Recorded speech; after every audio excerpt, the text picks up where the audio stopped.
Good day, everyone. The topic assigned to us was a chapter for the Infant and Toddler program. The topic that I am going to discuss is the Montessori Infant and Toddler program. Did you know who the founder of Montessori is? She is no other than Dr. Maria Montessori. She is the Italian educator and the scientist who developed the system of education that bears with her name. She knew that during the period from birth to age 3, the brain of the child develops more rapidly than any other time, and more learning takes place than any other stage of development. Yet, many parents don't seek out formal education until their children have passed the toddler. Maria Montessori pioneered the idea that the environment can be designed specifically to facilitate independent learning in children. She based the concept on her own observation and developed the framework of the 6 principles to guide the creation of the student-centered classroom. The objective of the Montessori program is to develop the whole personality of the child. Let's proceed to the Montessori classrooms. As what you can see in the picture, classrooms are very child-centered, very different compared to traditional classrooms with teachers and children sitting in rows. You might see in the picture that the children are working at the floor. They are working individually at the table or with classmates. There is usually a choice where they want to work their activities. The Montessori classroom is a meticulously prepared environment developed to maximize learning and growth in students. In the picture, Montessori infant and toddler programs offer so much more than child care. The classroom fosters young child's emerging independence and desire for exploration. The environment are designed to promote the child's growth in all the areas of development. Additionally, Montessori infant and toddler programs provide support and guidance for the family through programs that may include parent education and parent-child group experience. What is Montessori education? Montessori education provides a safe, engaging, and nurturing environment for the child. It promotes trust in themselves and in the world. It also develops confidence in emerging the abilities and develop gross motor coordination, fine motor skills, and language skills. It also offers opportunity to gain independence in daily tasks. The Montessori education fosters the growth of functional independence, task persistence, and self regulation. It also promotes social development through respectful, clear communication and safe, natural consequences. It contains a large variety of materials for the refinement of sensory perception and the development of literacy and mathematical understandings. It also offers opportunity for imaginative exploration, leading to confident and creative self-expression. The Montessori education is a method of education that is based on self-directed activity, hands-on learning, and collaborative play. In Montessori classrooms, children make creative choices in their learning, while classrooms and highly trained teachers offer age-appropriate activities to guide the process. Children work in groups and individually to discover and explore the knowledge of the world and to develop their maximum full potential. Let's proceed to the learning materials for infant and toddlers used by Montessori schools. The first one is the object permanence box. Second is the ball tracker, and the third one is the AmbuCare box. The object permanence box enables the youngest learner to explore and the hand-eye coordination and become familiar with object permanence. That is, understanding that the object continue to exist even when they can't be seen. Okay, the ball tracker. A child who is able to stand can place a ball in the ball tracker and watch it move slowly down the ramp. Following it with their eyes, this tracking movement will be important for later writing and reading of the child. The next one is the AmbuCare box. The AmbuCare box helps the children recognize the different shape of the same size. In this case, a cylinder. It also supports eye-hand coordination, an important skills for the future writing, reading, and sport playing. Let's proceed to some common Montessori activities. Children learn best through exploring new ideas hands-on. Montessori schools encourage students to touch, feel, and do as they learn new ideas rather than sitting at a desk and listening to a teacher. As they move about the classroom, students can take part in the environment in a self-directed, explorative way, allowing them to take control of their learning experience. First hands-on Montessori activity is pouring and scooping. If you have ever watched the child interact with the sand and water table, you know how much your young child or young one loves the concept of pouring and scooping. Pouring and scooping allow the children to experience new ideas or concepts concretely. This activity can be applied to various subjects such as mathematics, gardening, counting, sorting, and more. Within these activities, the teacher let the students choose how to use the materials and giving them the freedom or the autonomy over their learning. Pouring and scooping activities help the children develop the fine motor skills and at an early age. These tasks also provide valuable sensory experiences which are vital to the childhood development. The second hands-on activity is the vegetable classification card. In this picture, the vegetable classification cards helps the children learn and identify the names of various vegetables. These cards not only help with the linguistic and visual learning, but they also encourage the children to feel more comfortable with trying new foods. When you introduce new foods, say for example in your house, um, you introduce a vegetable to the dinner table, your child can think back to the vegetable on their classification card, making the new food less unfamiliar. The third one is the animal classification card. As what you can see in the picture, many children love to identify animals and animal noises. And animal classification card give them a method to explore new animals independently.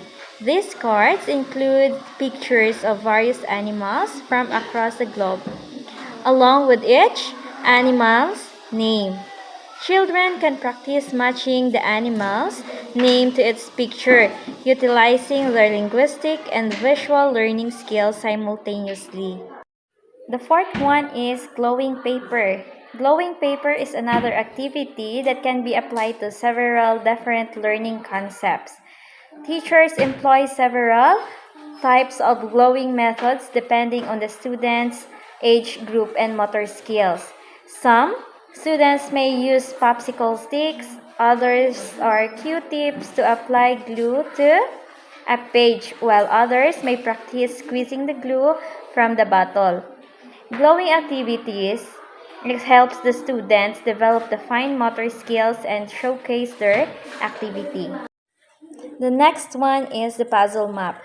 The puzzle map, as what you can see in the picture, it helps the children learn geography in a hands-on and engaging way. Many students struggle to visualize the world's shape and layout, especially when they only see a flat paper map. Puzzle maps allows the student to understand the world shape and learn the placement of the continent and the countries in relation to one another. Okay, the next one is the dressing frames.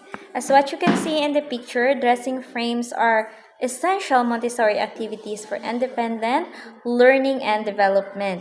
These materials helps the children to learn to dress themselves, a vital activity in learning autonomy and self-sufficiency. Dressing frames are essential wooden towers consisting of 3 levels. This structure supports 12 different frames, 3 on each of their 4 sides, and include various materials and fasteners that children commonly see on clothing. A few standard dressing frames help children practice the buttons, zippers, and buckles. Next one is the button frames. Button frames allows the children to practice buttoning and unbuttoning the clothes as what you can see in the picture. It is an essential skill in learning to dress themselves. These frames may include large or small buttons depending on the child's skill level. Teachers. As a teacher, it guides the student to the buttoning frame and demonstrate how to button and unbutton the clothes.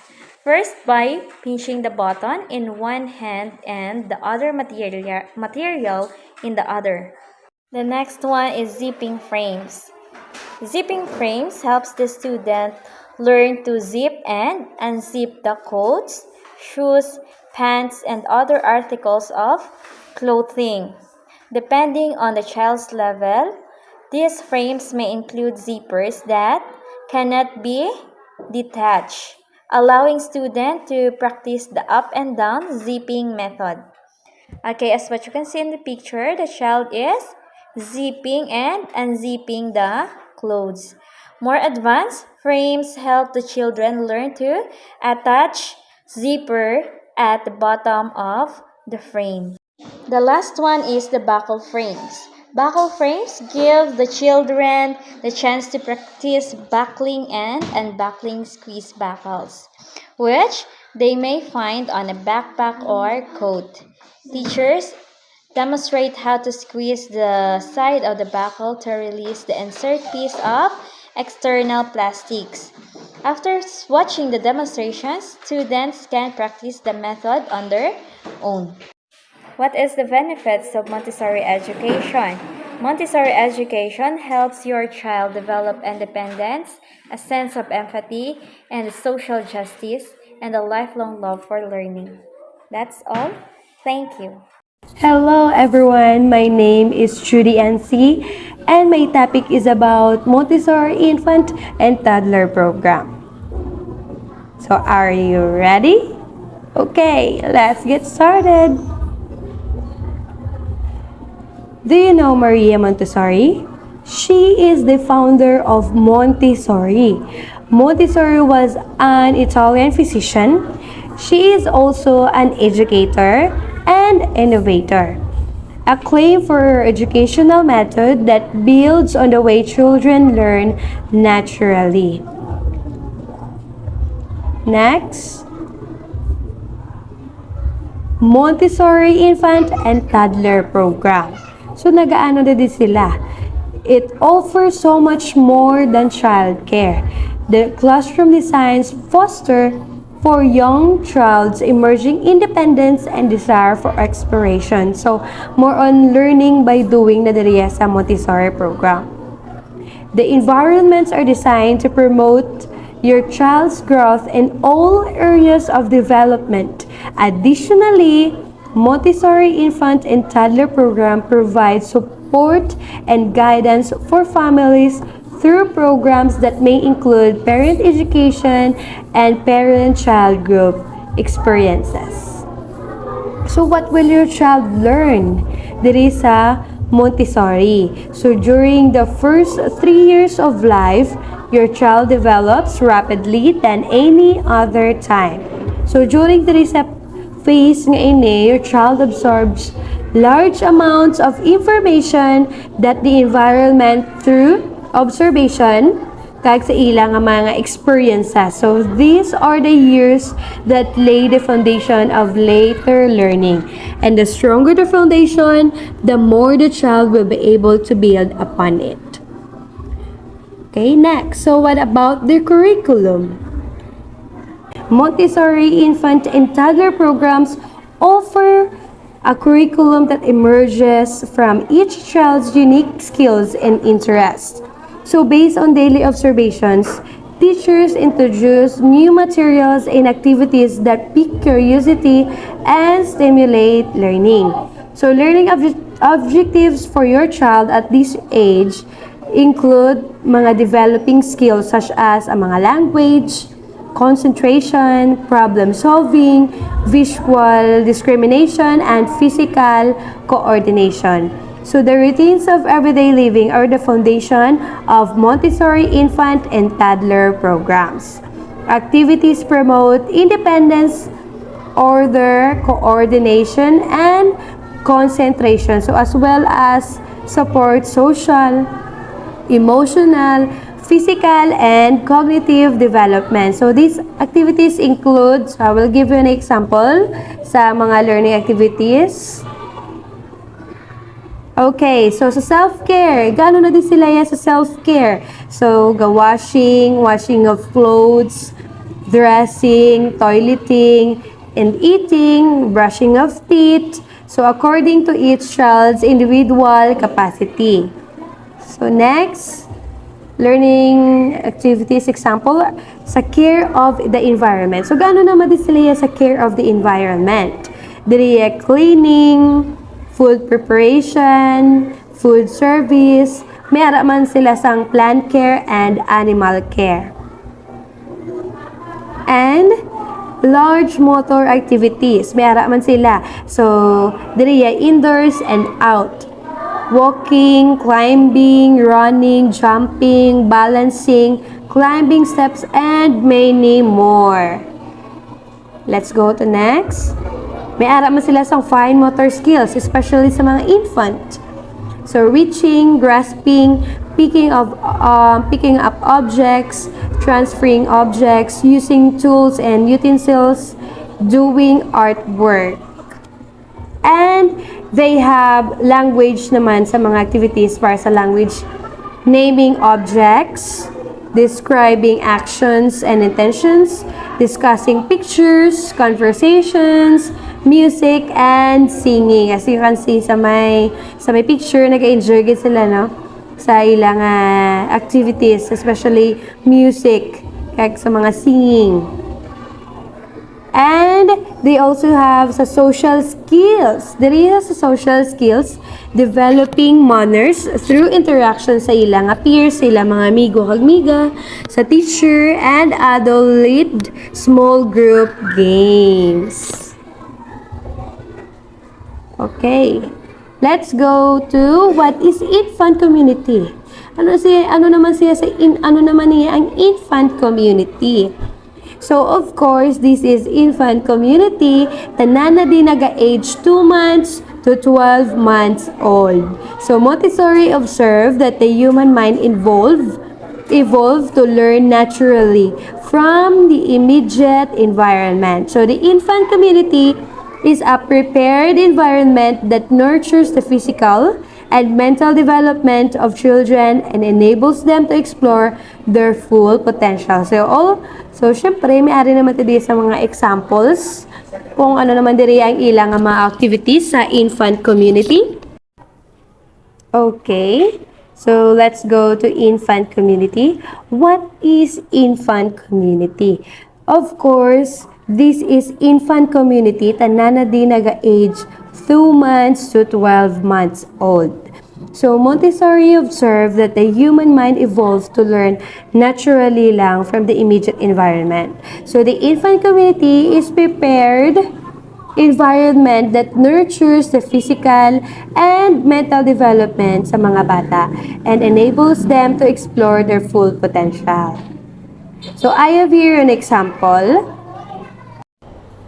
Okay, next. What is infant community? Let us discuss naman dito sa infant. Magsiling kay infant, of course, nag-age na di tanan 2 months to 12 months old. So, Montessori observed that the human mind evolved to learn naturally from the immediate environment. So, the infant community is a prepared environment that nurtures the physical and mental development sa mga bata and enables them to explore their full potential. So, I have here an example. First picture is telling stories. So, masurya that si nanay, si papa, o kung sino umanda, nga using quiet voice or pwede man by pointing the pictures. Second pictures is ma-hide and seek like peekaboo or manago sila sa mga blanket or sa cortina para makashow sang surprise. Na third picture is my turn, your turn. Diri naman niya, ang duwa naman niya kabata, naghampang. O ikaw naman ikaw naman da sugpon. O ako naman da yun sugpon. So bulos-bulos sila duwa hampang sa sinanga activities. Next. What is toddler community? So dili naman tayo sa toddler community. Let us discuss. So dili naman niya nag-age from 1 years old to 3 years old. So therefore, it is a carefully prepared environment which the children can explore with all their senses to meet their physical, social, emotional, and cognitive needs. So, pareho man sa infant, may mga ara man sila. So, as they explore, children learn independence and follow their interests. So, more sila sa learning by doing diri sa Montessori. So, I have here also an example sa mga toddler programs, toddler activities naman niya. First picture is the measuring activities. Sa ila, sa mga tubig mabaylo-baylo sila sa mga tubig. Second is planting trees. Role play nga sila danay ang mag-doctor, ila danay nga muhika ang may mga pasyente, and community helper. Next, what is the main purpose of Montessori? So the main purpose of Montessori school is to provide a carefully planned and stimulating environment which will help the child develop an excellent foundation for creative learning. So the specific goals for the children who attend a Montessori schools are developing a positive towards school. And that's it. Thank you for listening. Child is the chief victim of interplay of nutrition, socioeconomic and health factors that cause malnutrition. The steep rise in malnutrition in children during the first 2 years of life is indicative of poor infant feeding practices. The National Nutrition Policy adopted by the Government of India under the support of the Department of Women and Child Development in 1993 laid due emphasis on nutrition and health education of mothers on infant and young child feeding. The Government of India has always been promoting at the national and international for an exclusive breastfeeding for the 6 months and introduction of complementary foods thereafter when continued breastfeeding up to 2 years, which is consistent with the Indian tradition of prolonged breastfeeding and introduction of complementary foods from 6 months of age through an annuptial ceremony.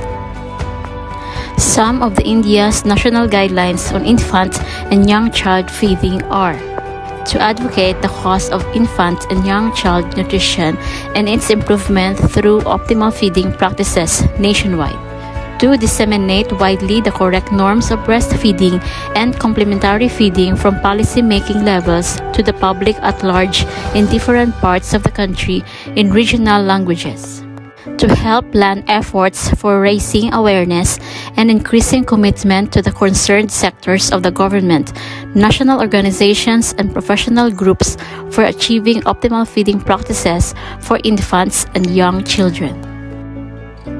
Appropriate infant and young child feeding practices. Breastfeeding is an unequaled way of providing ideal food for the healthy growth and development of infants. It is also an integral part of the reproductive process with important implications for the health of mothers. As a global public health recommendation, infants should be exclusive breastfed for the first 6 months of life to achieve optimal growth, development, and health. Thereafter, to meet their evolving nutritional requirements, infants should receive nutritionally adequate and safe complementary foods while breastfeeding continues for up to 2 years of age or beyond. Nutritional superiority of breast milk. Modern science and technology has not been able to produce a better food for young infants than mother's milk. Breastfeeding is the best way to satisfy the nutritional and psychological needs of the baby. The exceptional nutritional quality of human milk has been recognized for a long time. Mother's milk is designed for easy digestion and assimilation. Protein in mother's milk is in a more soluble form, which is easily digested and absorbed by the body. Early initiation of breastfeeding. Early initiation of breastfeeding is extremely important for establishing successful lactation as well as providing colostrum, mother's first milk, to the baby. Ideally, the baby should receive the first breastfeed as soon as possible and preferably within half an hour of birth. Value of colostrum. The milk secreted after the childbirth for the first few days is called colostrum. It is yellowish in color and sticky. It is highly nutritious and contains anti-infective substances. The anti-infective substances protect the child from infectious diseases such as diarrhea, to which the child might expose during the first few weeks after birth. Colostrum is basically the first immunization a child receives from the mother. Exclusive breastfeeding. Exclusive breastfeeding means that babies are given only breast milk and nothing else, no other milk, food, drinks, and not even water. During the first 6 months, exclusive breastfeeding should be practiced. Breast milk provides best and complete nourishment to the baby during the first 6 months. The babies who are exclusively breastfed do not require anything else, namely additional food or liquid, herbal water, glucose water, fruit drinks, or water during the first 6 months. Breast milk alone is adequate to meet the hydration requirements, even under the extremely hot and dry summer conditions prevailing in the country. Complementary feeding. Complementary feeding is extremely essential for the 6 months of age, while continuing breastfeeding to meet the growing needs of the growing baby. Breast milk is an excellent food and meets all nutritional requirements of the baby for the first 6 months. However, after 6 months old age, breast milk alone is not enough to make an infant grow well. Other foods are also needed. This is because the infant is growing in size and its activities are also increasing. As a result, the nutritional needs of the infant increase significantly at this age. Complementary feeding should be started at 6 months of age. The purpose of complementary feeding is to complement the breast milk and make certain that the young child continues to have enough energy, protein, and other nutrients to grow normally. Adequate complementary feeding from 6 months of age while continuing breastfeeding is extremely important for sustaining growth and development of an infant. First food for the baby.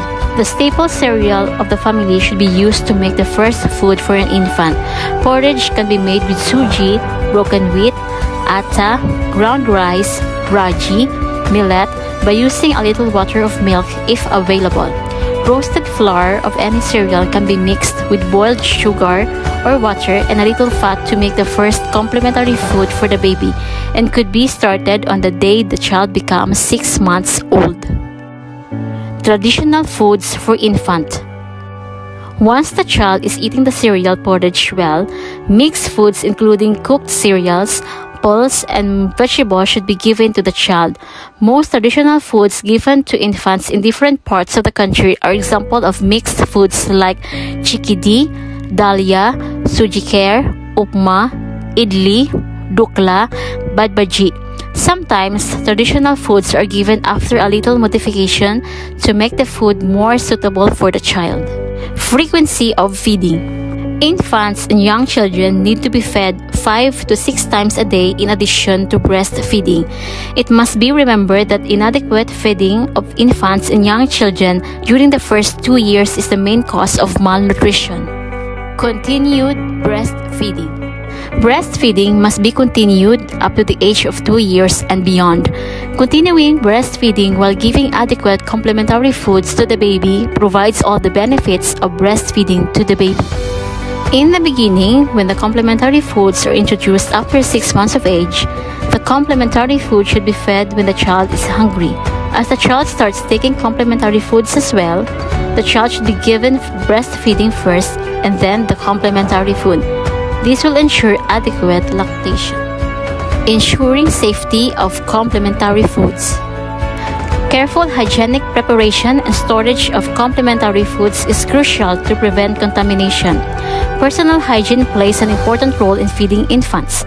If cleanliness is not observed, complementary feeding may do more harm than good to the child by introducing infections to the infant. It is therefore important that all foods prepared for young infants are handled in a way that they are free from any germs as under.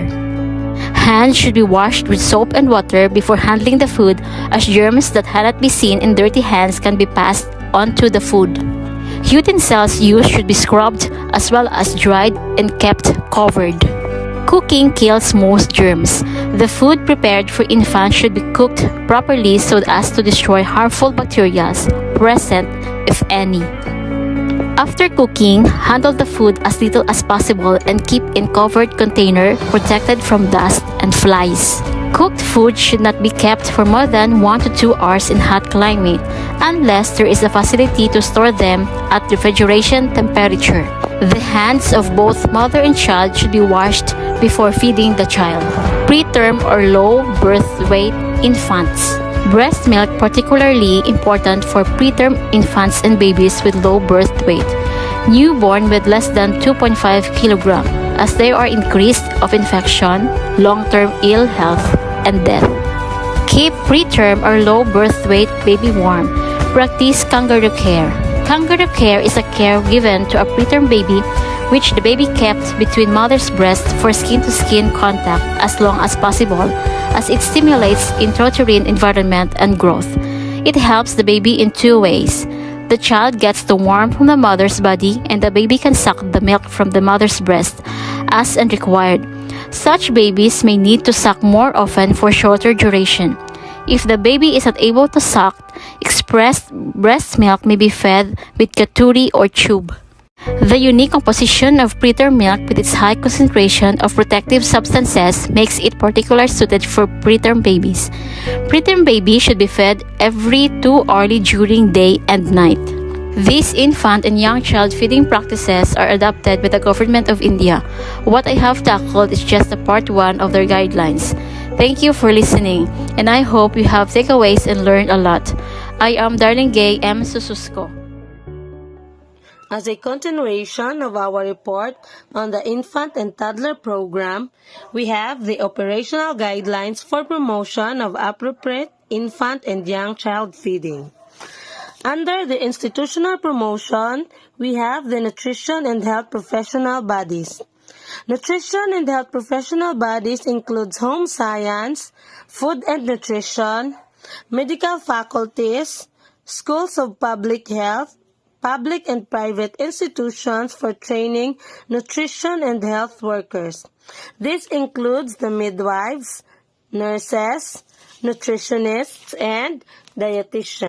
Professional associations should have the following main responsibilities: ensuring that basic education and training cover lactation physiology, inclusive and continued breastfeeding, complementary feeding, feeding in difficult circumstances, meeting the nutritional needs of infants who have to be fed on breast milk substitutes, and the legislation and other measures adopted. Next is the non-governmental organizations. The aims and objectives of a wide variety of non-governmental organizations operating locally, nationally, and internationally include promoting the adequate food and nutrition needs of young children and families. For example, charitable and religious organizations, consumer associations, mother-to-mother support groups, family clubs, and child care facilities. all have multiple opportunities to contribute to the implementation of national guidelines on infant and young child feeding. For example, community-based support, including that provided by other mothers, peer breastfeeding counselors, and certified lactation consultants, can effectively enable women to feed their children appropriately. Most communities have self-help traditions that could readily serve as a base for building or expanding suitable support systems to help families in this regard, and also providing their members accurate and up-to-date information about infant and young child feeding. As you look at the picture, you can see the nutrition of lactating mothers. A lactating mother requires to eat more than what she was eating during pregnancy, which includes a healthy and nutritious diet like vegetables, milk, buttermilk, fluid, and a lot of water are very beneficial to lactating mothers. Eating egg, meat, and energy-dense foods like ghee oil and sugar are necessary to meet the increased energy needs. Rest is also necessary to lactating mothers, and they should avoid any type of mental tension that decreases milk secretion. It is also best for them to take iron and folic acid tablets for the first 6 months of lactation. You can see in the picture, we have the nutrition of pregnant women. A pregnant woman needs an adequate nutritious diet. An example of an adequate and nutritious diet are whole gram, pulses and legumes, leafy vegetables, jaggery, dates, groundnuts, gingerly seeds, and green leafy vegetables in a daily diet right from the beginning, as foliage provide folic acid much needed during early months. Milk, curd, buttermilk, egg, meat, and fish are helpful to pregnant women. Iodized salt should also be consumed as pregnant women requires sufficient iodine for brain development of child in the womb. Next is rest. Heavy work should be avoided throughout the pregnancy. Rest during third trimester is important to enable adequate flow of nutrients from mother to the child. A woman should gain 10 to 12 kilograms weight during her pregnancy. Iron and folic acid tablets are also important to pregnant women. Iron tablets may cause IFA tablets should be consumed throughout the pregnancy. Iron and folic acid tablets prevents anemia and helps a woman to deliver a normal, healthy baby. The folic acid deficiency can cause neural tube defects in the newborn. Immunization should also be given to pregnant women, with tetanus toxoid given between the 5th and 8th months of pregnancy in 2 doses at an interval of 4 weeks is essential. And lastly, these national guidelines on infant and young child feeding provide governments and society's other main agents with both a valuable opportunity and a practical instrument for dictating themselves, individually and collectively, to protecting, promoting, and supporting safe and adequate feeding for infants and young children.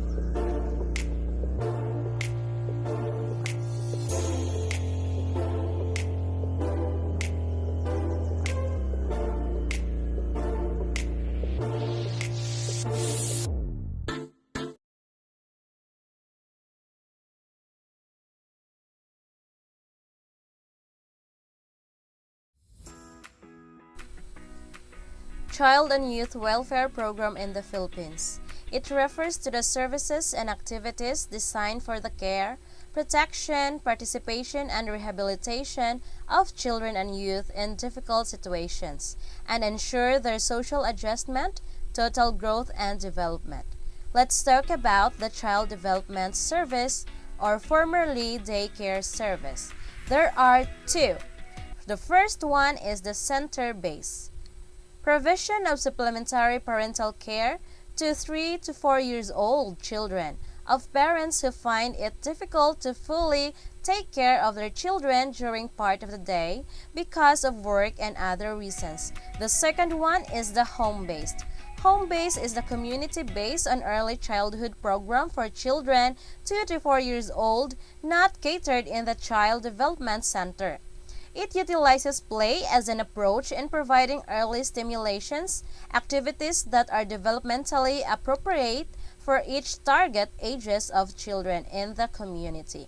So this includes play, games, exercise, and others. And now let's talk about the main purpose of the DSWD. The Department of Social Welfare and Development is the primary government agency mandated to develop, implement, and coordinate social protection and poverty reduction solutions for and with the poor.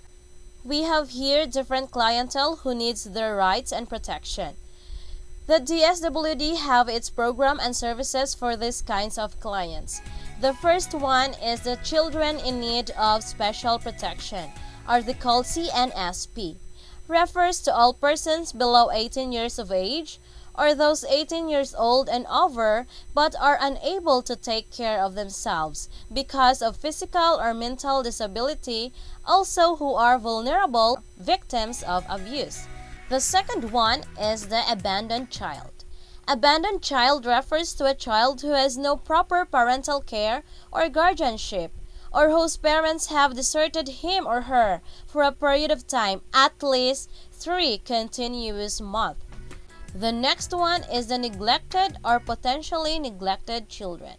It is failure of a parent or a legal guardian to provide, for reasons other than poverty, adequate food, clothing, shelter, basic education, or medical care so as to seriously endanger the physical, mental, social, and emotional growth and development of the child. And the fourth one is the exploited and abused children.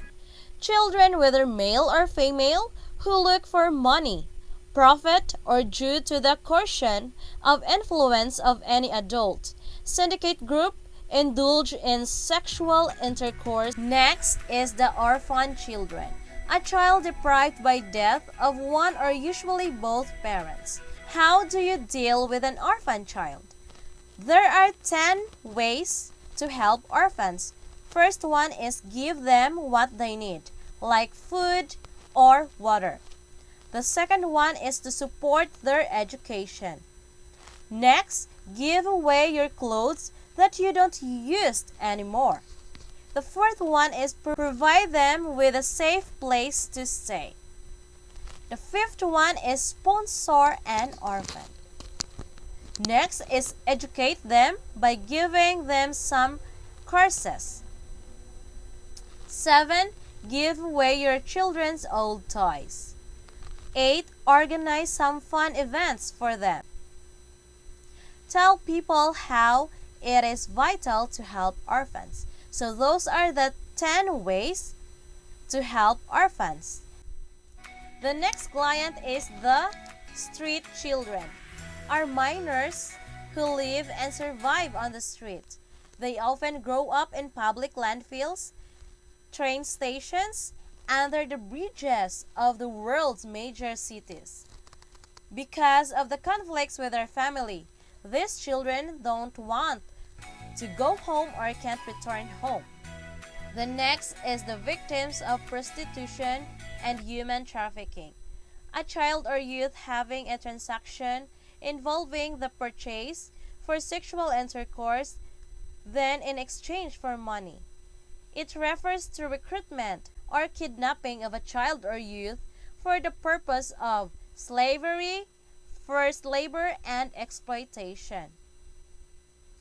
What is the main reason of human trafficking in the Philippines? The most common human trafficking recruitment method is false promises of job placement or the promise of work to lure their victims. Next is the children in armed conflict. A child associated with an armed force or armed group refers to any below 18 years of age who is or has been recruited. Boys and girls used as fighters, cooks, porters, spies, or for sexual purposes. And the next client is the children in conflict with the law, or they called CICL. A CICL refers to a child who is alleged as accused of adjust of having committed an offense under the Philippine laws. What are the examples of CICL? The examples of CICL are children who are accused of committing theft or robbery, physical injuries, malicious mischief, rape, or murder. And now let's talk about the programs and services under of DSWD Philippines. The first one is the Alternative Family Care or the Child Placement Service. The area coverage of this is the field offices, Region 7, 11, and NCR. This provides permanent or temporarily family care arrangement to children whose parents are unable to provide for their basic needs, temporarily or permanently. This is provided to a child in different ways. First is adoption. Adoption is a social legal process of providing a permanent family to a child whose parents have voluntarily or involuntarily give up parental authority over the child. The framework of the implementation of the domestic adoption is based on how provisions of Republic Act 8552 or the Domestic Adoption Act of 1998. The second one is the foster family care. Foster family care is the provision of a planned substitute parental care for a child by a licensed foster family when the biological parents cannot care for her or him. For temporarily, it is a short term transfer to less than 9 months. Or for the long term, it is 6 months or more. And the third one is the legal guardianship. Granting of sole and absolute legal guardianship, parental authority, or legal custody over the child to a parent person by the court. This applies in situations where the parents are legally separated, divorced, or have had their marriage annulled. Next program or the services is the therapy services for abused children. The area coverage of this is nationwide. It's a therapeutic interventions and approaches provided to children to overcome the negative effects of abuse. This aim to maximize their potentials towards living a normal and productive life. Next is the travel clearance to minors. The area coverage of this is nationwide. Issuance of clearance to the child below 18 years old who is traveling alone or accompanied by somebody other than his or her parent. This aims to protect the child from abuse, exploitation, and trafficking by ensuring he or she is traveling for legitimate reason and with an authorized person. The next service is the Special Social Services for Children in Armed Conflict. They called CIAC. The area coverage of this is nationwide also. Provision of a package of social services and interventions designed to protect and rehabilitate children affected directly or indirectly by armed conflict. Let's talk about what causes children in armed conflict. Children become part of an armed force or group for various reasons. Some are abducted, threatened, manipulated by armed actors. Others are driven by poverty. How children impacted by armed conflict. More children are going hungry. More children are falling victim to preventable diseases. More children are out of school. More children are at risk of sexual violence and recruitment by armed groups. The next program are the called Government Internship Program, or the GIP. Area coverage is nationwide, a program that gives youth the opportunity to participate in government service by giving them summer job.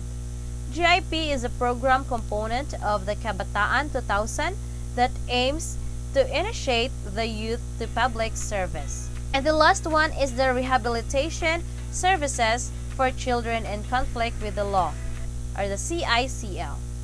TSWD provides a package of rehabilitation services through its residential care facilities such as the Regional Rehabilitation Center, or the RRCY, National Training School for Boys, and National Training School for Girls, and Marilac Hills, to enable the CICL to improve their social functioning. This aims to reintegrate CICL with their families and the community. These services include psychosocial care, educational, home life, dietary, health, recreational, and other cultural activities and spiritual enhancement. So the area coverage of this is in Region 1, 3, Region 4A, Region 6, 7, 8, 9, 10, 11, Caraga, and NCR. So those are the programs and services that is in the Philippines.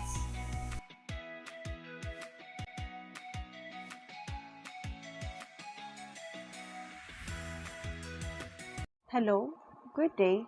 This is the continuations about the Youth and Child Welfare Program, which I dig deeper in other countries like Canada. Their program provides shelter, financial, and medical benefits that they can provide for those children that the parents or the guardians unable to take care of.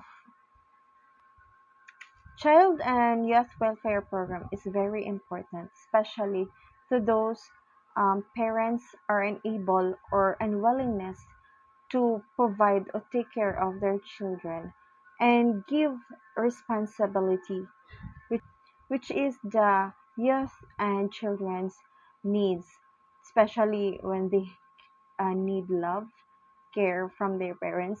The social welfare, or shall we say, foster parents, they will be the one to give or provide to the children or the young ones, um, if they need some advices, love, comfort from their parents that their parents cannot give. The welfare program, or the therefore foster parents, will be the one to give.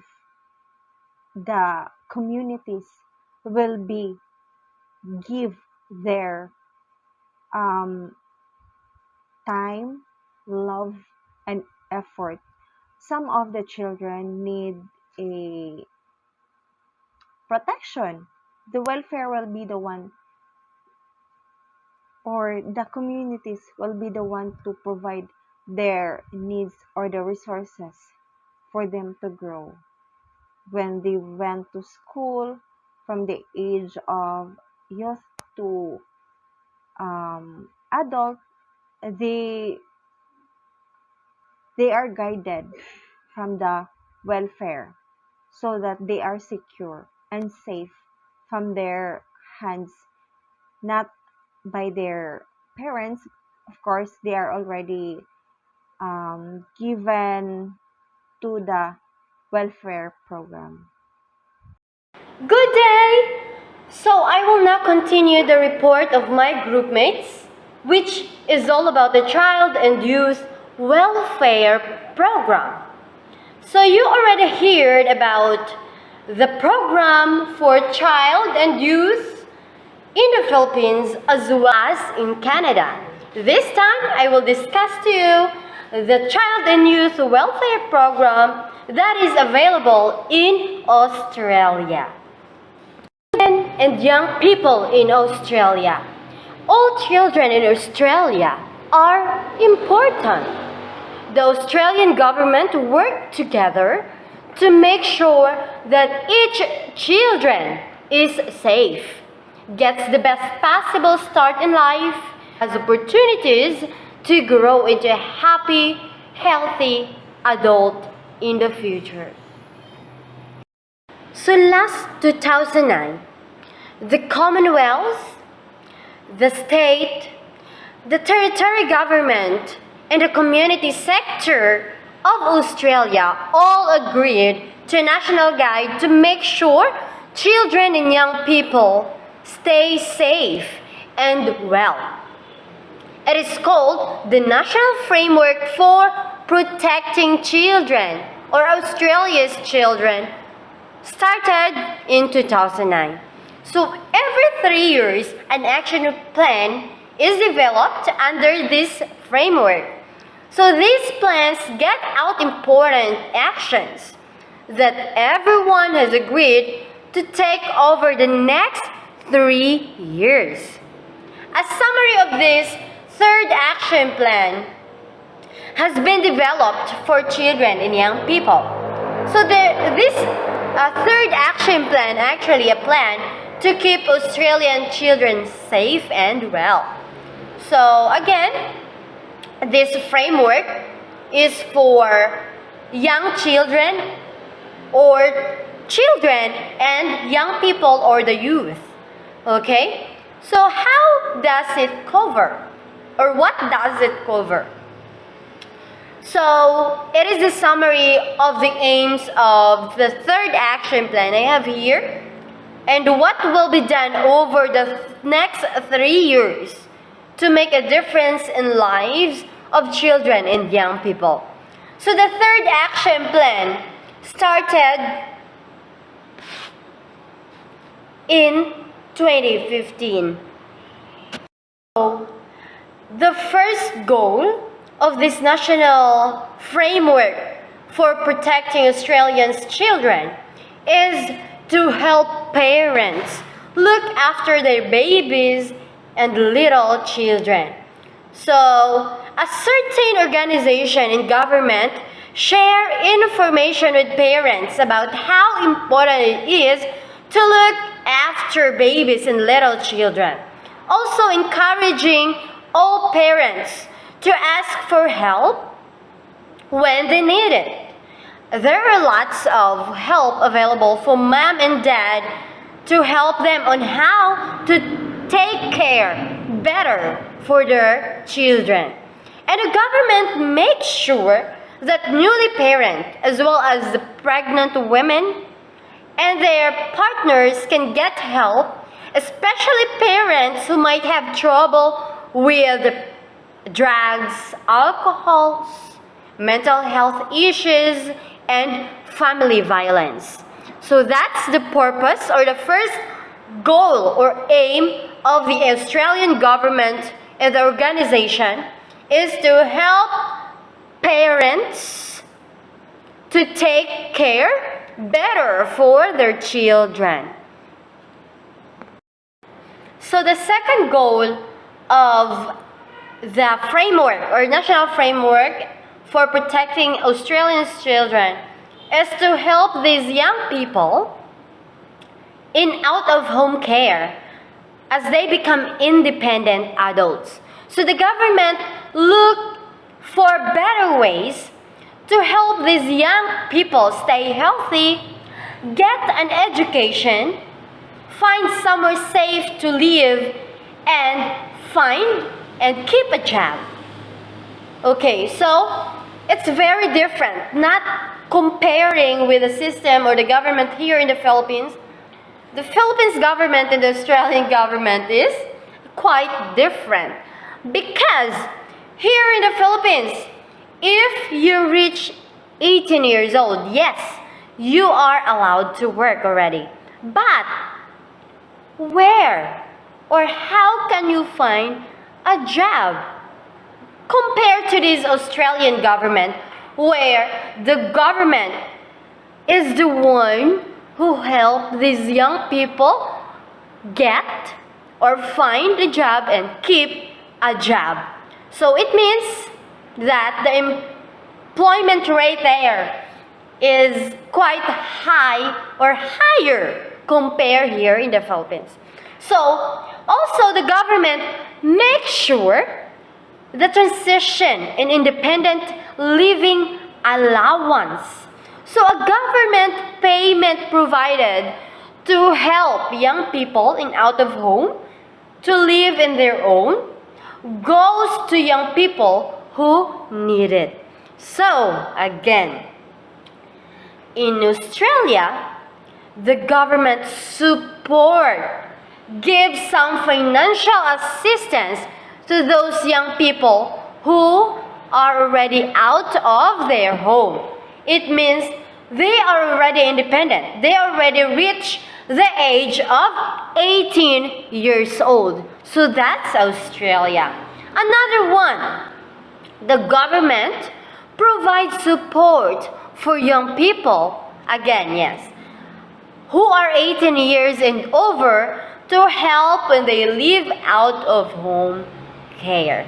So that's how improved or developed the government of Australia in terms of the welfare of children and young adults, or what we say youth.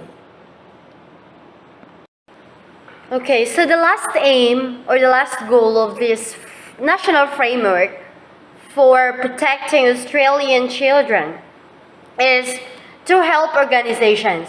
So just like here in the Philippines, there are a lot of organizations that helping children and the youth about their welfare, about the protection of these children. So like in Australia, just like in Australia, the goal of this framework is to help organizations to look out for children and youth or young people and know how to protect them. So help organizations understand the importance of child safety, give the organization help and a good ideas how to keep children and young people safe. Okay. So those are the three goals or the three aims of this framework, or what we called also the third action plan, which started in 2015. So as what they said, ang kabataan ay pag-asa ng bayan. So it means that our children will always come first.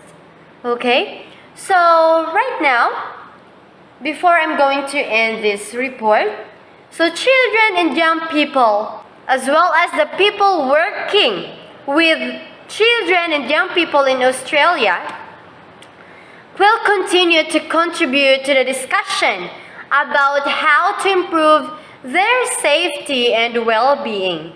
So how they are going to contribute for the improvement and development of this national frameworks for protection or for protecting Australians' children. So as I said, this framework have a 3 years action plan. So every 3 years it improves. Yes, and it have a lot of changes, revisions, of course, for the betterment. So thank you so much for watching my video, for watching my presentation about the Child and Youth Welfare Program in Australia. So this will end my report.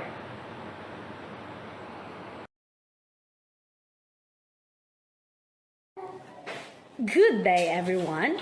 Before I will start my topic, I will show to you a picture. So look at the picture. What have you observed or seen in the picture? Yes, the picture shows a person who are talking to the parents and a child. And the other one is parents and children having a conversation. And the other picture is a father teaches his children. Well, the objective of our presentation is to inform you about what is parenting education is, and what is the best practices of parenting education, and what are the different parenting education programs. Parent education program. Parent education program is a program that improves parental empowerment and competency. Now, it improves a parent's self-efficacy and competency, as well as parental satisfaction. It can also a result of a positive changes in the parents' attitudes about parenting, as well as a self-esteem and feelings of self-mastery with regard to parenting. So parent as we are, we need to do our best, the best of our best. Next is the parenting education program also increases a positive parenting practices. It promotes of use of positive parenting practices such as positive language, planned discipline, and also a family routines. It also encourages nurturing behavior and increases parents' knowledge in child development and communication styles. And parent education program, it also increases social connection and more social connections among parents of these connections of exchanging parenting advice. So parent-to-parent advice provide emotional support and also the share of the resources of how their children to become a better, and this can lead to more positive feelings about parenting overall. Next is improves child behavior. So the parent education program can be improves child behavior. Children of parents who participate in parenting education programs often demonstrate increases their behaviors such as empathy. They can share and they can helping others. And next is na parent education program, it also improves parent-child interaction. It can help improve communication skills between parents and children, and the result it become better understanding between family and members. So now this program, it can also be help to us how to build a strong relationship to the child. Next is it can also improve mental health and well-being. Parents may also experience improvements in their mental health, and including a decrease of depression. So it can also help parents on parental mental health. Next is parent education programs also decreases use of corporal punishment and the risk of child abuse. Parent education programs help parents learn alternatives to physical punishment and change the family mindset regarding appropriate expectation of children, appropriate family rules, and other values that discourage to the use of corporal punishment. So the parents education programs, it also help na hindi lang basta't saktan yung bata. Saktan kapag nakasala, saktan mo agad. So, you need to find a way na hindi mo masasaktan yung bata. Here are the different programs and resources that have been useful in supporting parents and strengthening parenting skills. And number one is the app Raising Safe Kids, the Changing Children's World Foundation, the Circle of Security, the Incredible Years, Just-in-Time Parenting, the Nurturing Parenting Programs, Parenting Inside Out Program, Parents as Teachers, and parenting education programs educating parents and enriching families, and the Triple P Positive Parenting Programs, and the Turning into Kids program. So that's the 11 program. First, I will talk to you about the Act Raising Safe Kids program. This program is focuses on educating programs and caregivers to create early environments to protect children from violence. This program teaches parenting skills to parents and caregivers of children in to be safe, stable, healthy environments and to protect the lives of the children. The second one is the Changing Children's World Foundation. Offers an international child parent development program.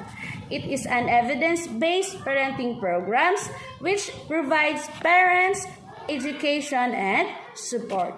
This program ensures that the children and support are supported in a positive and in loving way. That is the Changing Children's World Foundation. Third one is the Circle of Security. This program, it increases parent-child interaction and parental awareness to enhance attachment between security between parents and children. This parenting course is based on research of how to build a strong relationship of the child between parents and a child, increases security of attachment of the child to the parents, and through this program, parents have ability to read their child cues. This program also helps parents to support their child ability to successfully manage emotions, and it enhances the development of their child self-esteem. The fourth one is the Incredible Years. This program is a research-based program for reducing children's aggression and behavior problems and increasing social competence at school or at home. The goal of this program is to prevent and treat young children's behavioral problems and promote their social, emotional, and academic competencies. The fifth one is Just-in-Time Parenting Program. This program provides a research-based information to families and fact sheets and newsletter and connects parents to age-appropriate resources and expert advice.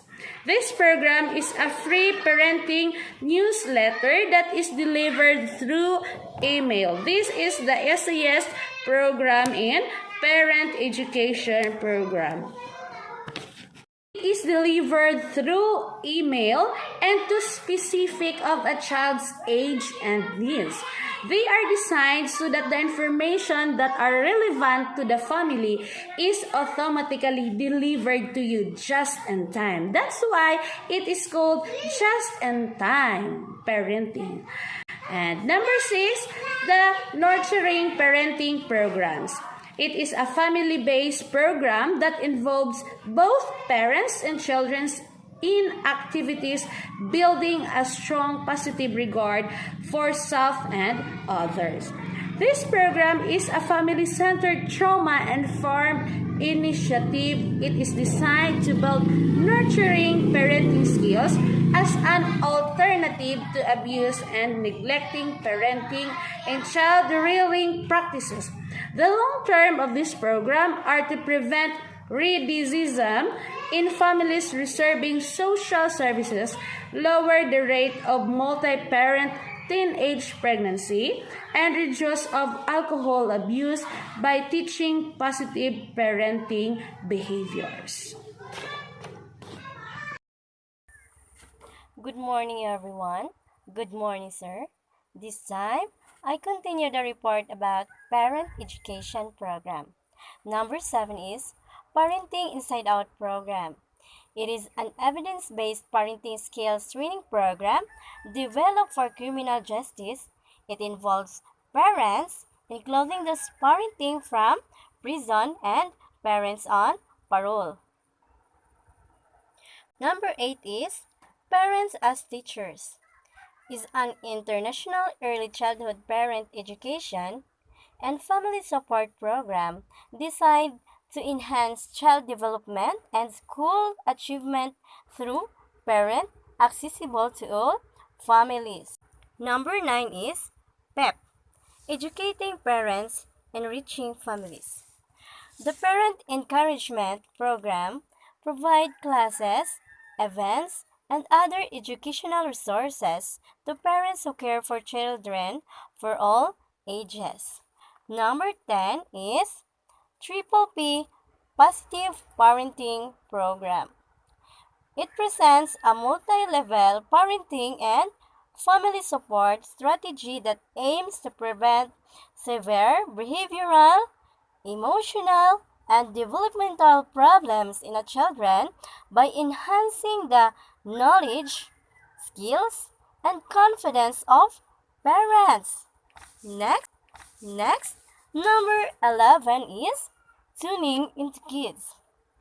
It helps children learn to understand and regulate their emotions to improve the well-being of children and decreases behavioral difficulties as they age. First is actively engage parents. Successful parenting programs provide opportunities for parents to practice the skills they are learning either with a professional, at home, on site with their child, or in group setting. Number 2 is reach parents early. Programs aimed at serving new parents or parents of young children are better able to address challenges early, which sets the stage for more positive experiences later in life. Number 3 is make cultural adaptations. Effective programs adapt materials and other program elements to accommodate the unique needs and cultural traditions of families they are serving. Number 4 is promote family routines. Effective parenting programs emphasize the importance of family roles regularly, family routines, and family activities. Number 5 is use skilled parent educators. Parents benefit most from programs that use trained parent education facilitators.